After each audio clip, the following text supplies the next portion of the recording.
ये जो रैली आ रही है, ये इसलिए आ रही है क्योंकि मार्केट्स को काफ़ी एक्साइटमेंट लग रहा है कि पहला चरण जो इलेक्शन का हो गया है, वो मेरे ख्याल से इन लाइन हो चुका है और नतीजों जो आ गए हैं, मेरे ख्याल से जो कॉर्पोरेट रिजल्ट्स आ गए हैं, वहाँ पे जहाँ पे भी कंपनीज़ ने अच्छे नंबर्स दिखाए हैं, वहाँ पे अच्छी खासी बढ़त आपको देखने को मिली है। तो इसका मतलब मार्केट वेल इन्फॉर्म्ड है, वहीं पे इन्वेस्टर्स पैसा लगा रहे हैं जहाँ पे ग्रोथ ट्रैजेक्टरी इंटैक्ट है।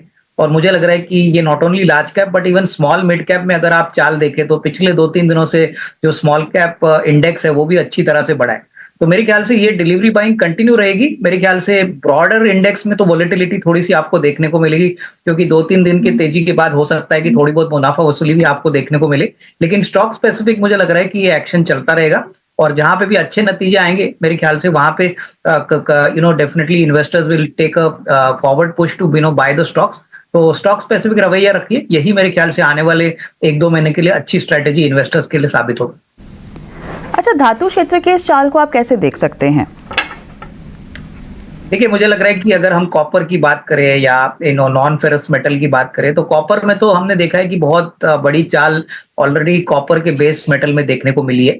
और इसका नतीजा ये है कि सारे जो कंपनीज़ हैं, जैसे कि हिंदुस्तान कॉपर है, वेदांता है, मेरे ख्याल से अच्छी खासी अपसाइड देखने को मिली है। प्लस जो नॉर्मल जो नॉन फेरस फेरस मेटल बनाते हैं, जैसे टाटा स्टील हो गया, हिंडाल्को हो गया, यहाँ पे भी हमको लग रहा है कि देखिए, जिस प्रकार का डिमांड डोमेस्टिक मार्केट से, इंफ्रास्ट्रक्चर से आ रहा है, आने वाले बजट में भी होपफुली इस सेक्टर के ऊपर गवर्नमेंट का फोकस रहेगा।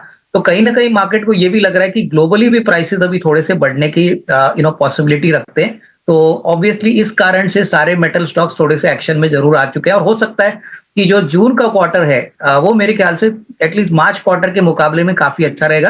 क्योंकि ग्लोबली मेटल प्राइसेज़ अगर बढ़ते हैं, तो इसका पॉजिटिव इम्पैक्ट आपको इनके मार्जिन्स और प्रॉफिटेबिलिटी पे देखने को मिलेगा। तो I would be more positive on integrated players like Tata steel, Hindustan copper और उसके बाद वेदांता क्योंकि काफ़ी हद तक इसमें अभी भी रिस्क रिवॉर्ड अच्छी तरह से बाकी है।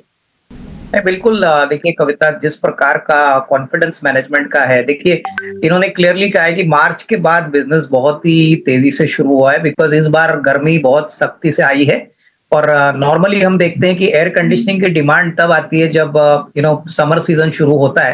हालांकि देखिए नॉन समर सीजन में तो आपको एसी सस्ते में मिलेगा बट डेफिनेटली जो ट्रेंड अभी चल रहा है इसका क्लियर इंडिकेशन है कि अगले 12 से 15 महीने के लिए इनके पास ऑर्डर बुक बहुत स्ट्रांग है।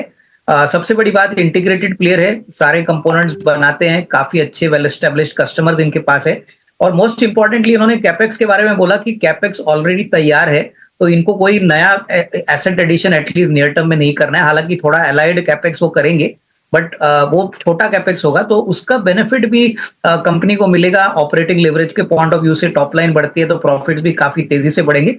तो मेरे ख्याल से 200 रुपए में अगर ये स्टॉक किसी को निवेश करना है अगले साल 1.5 साल के लिए तो जरूर इसमें छोटा निवेश बन सकता है। हालांकि देखिए आईपीओ प्राइस करीबन 225-230 रुपया था तो निवेशकों को आईपीओ के प्राइस से नीचे ये सस्ते में मिल रहा है। अच्छी कंपनी है, अगर आपका नजरिया मीडियम टू लॉन्ग टर्म है तो जरूर पोर्टफोलियो में आप शामिल कर सकते हैं। आई थिंक देखिए डिविडेंड के पॉइंट ऑफ व्यू से चेन्नई पेट्रो ऑलवेज एक अच्छा कंपनी साबित हो चुका है ऑलरेडी। इनका डिविडेंड यील्ड तो अच्छा होता ही है बट अगर मैं इस बिजनेस के बारे में बात करूं तो देखिए जब तक ऑयल प्राइसेस थोड़े से कंट्रोल में रहते हैं, अभी ईरान इजराइल का जो मामला हो गया था यहाँ पे अभी क्लैरिटी आई है कि इमीडिएटली कोई टेंशन होगा नहीं।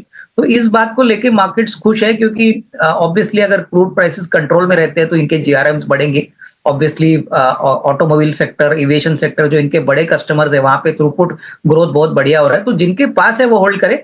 फ्रेश खरीदारी मुझे नहीं लगता है कि आपको अभी खरीदना है क्योंकि 10-15% स्टॉक भाग चुका है तो यहाँ से फ्रेश बाइंग नहीं बट मेरे ख्याल से अगर करेक्ट होता है तो इसमें डेफिनेटली एक निवेश का मौका बन सकता है बट एज ऑफ नाउ यहाँ पे होल्ड करें।